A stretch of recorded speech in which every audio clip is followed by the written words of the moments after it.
Praise be to Allah for allowing us all to gather here tonight, and also for giving me a really good car park out the front. Basically tonight I wanted to talk a little bit about my way to Islam. My dog died, which I was particularly upset about. I love that dog. And sadly I had a friend pass away. He had cancer, and I watched him slowly die over the period of about 8 months. I think at that stage I started to think to myself, is this really all there is? Is this all there is to life? We're born, we eat, watch TV, die, that's it? I was pretty unsatisfied with that explanation, so I guess I started a holy quest, and I started thinking, I'm going to find out for myself what the real truth is. The truth for myself anyway. So I went and spoke to my friend, this religious Christian friend of mine, and I said, look, I've investigated all the religions and I can't find what I'm looking for. And he said to me, well, what have you investigated? And I said, oh, well, look, I've investigated Christianity, I've investigated this ism, this, that, all the isms. And he said to me, you've actually missed out one. I said, no, I don't think so. I think I pretty much covered everything. He goes, well, what about Islam? And I went, Islam? Okay. Mate, they're terrorists. I'm not going to investigate Islam. No, they're crazy. No way, you know. But lo and behold, alhamdulillah, I found myself walking into Preston Mosque one day. I was very nervous parking my car in the car park. I thought it might explode. I walked in through the doors. I looked around. There was hardly anyone around. I thought, good. I walked straight across the prayer rug with my shoes on. I walked straight past the brother praying. As he went into sujood, I almost stepped on his head. I had no idea, right? I walk across and I stopped. Abu Hamza came out of a door. That's the brother who just introduced us before, Samir. And I thought, this is it. I'm about to die. I was not used to this level of hospitality, I should say. I'm not sure, I don't want to offend anyone again, but as an Australian, if you offer someone a cup of tea and they say no, you go, okay. These guys wouldn't take no for an answer. Would you like a cup of tea, bro? No, thanks, bro. Are you sure? No, I'm right. Are you sure, bro? I'll go get one. No, I'm right, bro. No, I'm getting one anyway. Sure, look, I'll just get you one, right? No worries, I'll get you one. All right, man, I'll take the tea, you know? Subhanallah. But anyway, as I say, we get back to the questions I was asking the brothers. Now, what I'd found with a lot of the other churches and people that I'd spoken to, religious leaders, was that when I asked a question, they would quite often just say, your answer is this. I'd say, oh, okay, that's pretty good. When I was sitting down with the brothers from the mosque, when I would say, listen, I don't understand this, what about this? They would never just answer from their opinion. They would always pick up the Quran, they would open it up, and it would be like, they're like human indexes. They would just, bang, page 142, read this. And I would read it and I would go, wow, that's beautiful. And I would say, look, you know, where's all this part about killing people and blowing up cars? And I don't see that. Is it somewhere towards the back that I haven't read it yet? You know, I can't find it. You know, I haven't quite gotten up to that bit yet. And they said, no, we'll talk to you about what we know, and then we'll tell you what the media says. Now, but they really cared, and I could see it in their eyes that it wasn't something like, you know, if you go to a church, you need to donate, or, you know, we're looking for money from you. These guys really cared, and it intrigued me. I thought, how can they care so much about something? It blew me away. So I kept on asking questions, and it's very difficult from an outside point of view to think, okay, the scarf, or okay, the beard, or okay, the kebab, okay, the abaya, whatever.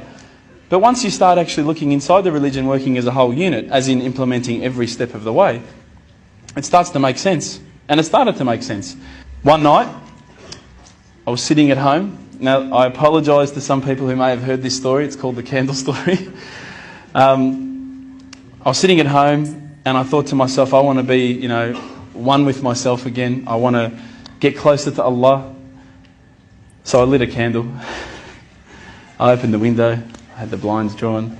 It was a nice night, a bit warm, you know. I thought this is about as spiritual as it gets, you know, a candle. The Quran. I'm sitting there reading, and I stopped and I thought to myself, look, this is the time. Tonight, Allah and me, we're going to have a bit of a conversation. We're going to, you know, we're going to bond. All I need from you, Allah, is just a sign. Just a little sign. Look, nothing too major, just maybe a bolt of lightning. Bolt of lightning for you, man. Come on, you created the earth. This is just a bolt of lightning. It'll be easy. So I sat there and I went, okay, go. And I swear to you, nothing happened. Absolutely nothing. I was really disappointed. I said, Allah, this is your chance. I'm here, I'm asking you. Where's my sign? So I thought, look, I'll keep reading Quran and I'll talk to the brothers. I'll say that I spoke to Allah and He didn't answer me. Didn't even get an answering machine, nothing. So I turned the Quran, turned to the next page where I'd finished off. SubhanAllah, the very next verse that I read, for those of you who ask for signs, have we not shown you enough already? Look around you at the skies, the stars, land, the oceans. These are the signs for the people of knowledge. SubhanAllah, straight away my whole world changed. I was staring at the Quran, I was just in shock. I couldn't believe that I'd been so arrogant to ask for my own specific sign when the signs had been around me all the time. There's a creator because there's a creation. So I closed the Quran, I had the best night's sleep, I got to tell you. I went straight to the mosque the next day. Alhamdulillah, Abu Hamza was there again. I said, Abu Hamza, this is what's happened to me. He said, that's it, you become a Muslim today. There's no mucking around with Abu Hamza. But when I walked into the mosque, the people just started pouring in. And I went, SubhanAllah, look at this religion. You know, I've been to churches where there's, 20 people, 30 people, 50 people. There was about 1,000 people that night. And I thought, this is amazing. This religion is truly the religion of choice. And then I found out it was the first night of Ramadan. The good old Ramadan Muslims. But still it was nice. Started to say the words and all the fear went out of my body and out of my heart. Ashhadu an la ilaha illallah wa ashhadu an Muhammadan Rasulullah. And I felt like a shower had been turned on and my whole body had been flushed clean. And trust me, I needed to be flushed clean. I was standing up there. All the brothers started yelling out, Takbir, Allahu Akbar. I thought I'd done something wrong. So I stood back a bit and they started coming towards me and I thought, oh no. I'm pretty sure I said what he said. And they started hugging me and kissing me. Now I had never been hugged and kissed by that many men in my life.